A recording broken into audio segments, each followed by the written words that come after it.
Welcome to the Serpentine Creative Channel. I'm your host, Stella Williams, and you're watching Author Talk.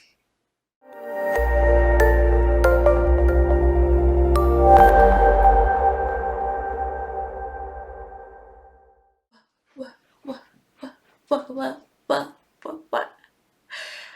Okay, no more dancing silliness. It's the beginning of the video. I shouldn't be this hyper, but I am. You're welcome. Today on Author Talk, I really wanted to talk about race and sensitivity readers. I started this channel to promote diverse paranormal romance. I've since kind of expanded into more sci-fi and fantasy with my collaboration with POC paranormal authors and their book club. And I am kind of known to make an IG channel video or two about, the latest gossip in the writing community when it comes to discrimination against authors of color. So, I'm not gonna just, only make gossip videos about it. I'm very serious about promoting diversity, but in a good way, not just, tearing people down for not getting it. I want to build people up. So, rule number one in diverse writing: Nazis are not okay. I'm sorry. Unless you're do not romanticize Nazism. There's nothing romantic about Nazism. Why should I even have to say that? Why should I have to say it? Do not romanticize Nazis. That's not cool. I don't know why it's a thing in 2019. And I'm not saying that you can't have a character I'm not saying you can't write about a character who starts off with a very discriminatory attitude and them finding some sort of redemption in their personal growth and becoming a better person and not having those prejudices any longer. I'm not saying that there can't be books about that. I'm just saying that if you're going to write about that subject and have that be the conflict in your story that their characters need to overcome, make it believable for someone to go from straight up hardcore Nazi to believably in love with someone of a race that they discriminated against. That's just not going to happen. Not in real life, not in fake life. I don't care what anybody says. It's not gonna happen.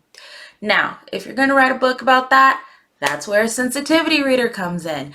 You go to someone. There's plenty of people that offer sensitivity reader services. I'm too mean, to be honest. I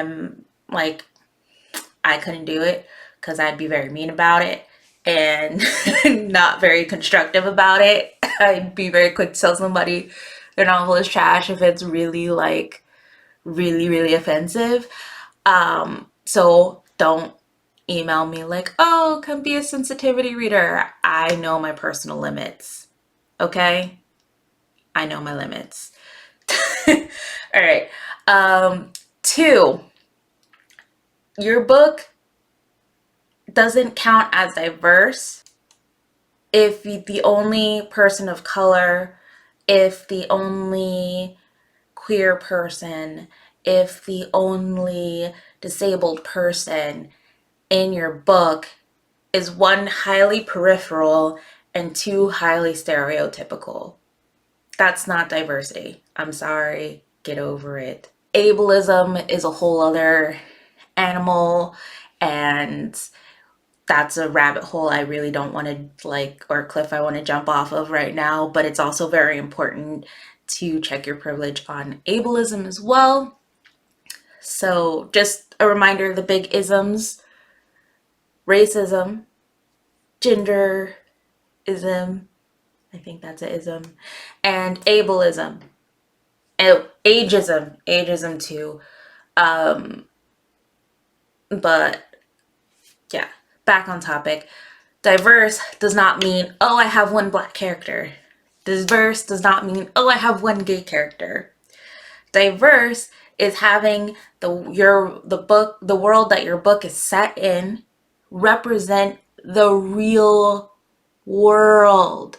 If I don't care if you're writing about a super small town in the middle of Iowa, that might just be like the only time having one black person is okay. But still, there's a black person there.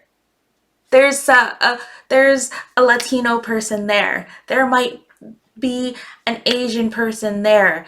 There's so many different people and groups and types that are scattered across the world, and it's not realistic for your books to have worlds where people of color do not exist. Where like that's no. Just no. So I'm just saying, if you're gonna label your book as diverse, just try harder. Okay? And I mean, it's okay if you want to write, from your own experience. In your experience, you happened to live in a town where there was no minorities, or you just weren't around minorities, but you have to have some like self-reflection on that a bit. Like why is that? And what are the circumstances that led to that? And I'm not saying that you need to have that in your book or in your novel, but it's something that you need to think about and come up with answers for, not just for yourself, but somebody is going to ask. And somebody's going to ask you at a conference, at a book signing, on the internet. Somebody's going to ask why your book has no people of color, no queer folk, no disabled persons. Somebody's going to ask that question, and you need to have a good answer that doesn't make you look like a douchebag. like that's just what it is. But either way, just be mindful and be smart, and don't get caught up in trends that'll put you in a bad spot. And find a sensitivity reader if you need one, or if you think you might need one, or because that's a thing. And don't expect authors of color and queer authors to automatically want to jump in and help you, because it is a lot of work and emotional labor, and they just might not be here for it. So even if you ask, it's okay to ask, but definitely if they take the time out, be sure to thank them properly, shout them out, etc. And if they don't, please do not do Facebook, Twitter rants about how you were trying to do the right thing, and basically don't victimize yourself. Don't make yourself the victim here in that situation, because honestly, a lot of us are just tired, so tired of having to explain all the things. There's Google, there's YouTube, there's plenty of places to find this information. You can pay someone to be a sensitivity reader, pay them for their time. All right, I'm off my soapbox.